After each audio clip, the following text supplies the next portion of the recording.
What's going on, guys? This is AP. Welcome to another tutorial on WordPress settings. In this tutorial I'm going to be talking about this feature, this option on the menu called settings. Let's just get right to it. So in the settings, when you click on the settings page, you see the site title, tagline, and you see the WordPress URL, membership, and you could make changes. If you want, anyone can register, or you could also add like a new subscriber,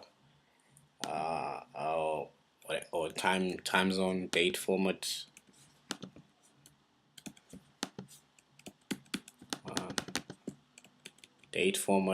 and week starts and all those things. So this is more like a general settings of your website. Let's say you just want to make just general settings of time zone, and all those kind of things. So this is just mainly general settings. So if you want to make changes, let's say general settings, if you want to make just a simple settings on your site title, tagline, and all those things, and your email address, this is where you make your changes. And if maybe you want to change the writing settings, this is also where you make your changes. Say login example and update service, and also the reading settings, latest posts, blog post pages show, and all those things, and discussion, all those things.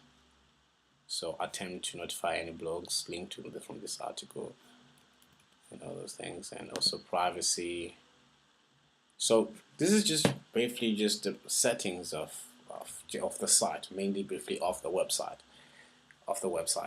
But if you have to come up, if you come up to with any issues with your website in terms of the settings and all, just hit me up in the comment section, and I'll assist you in this.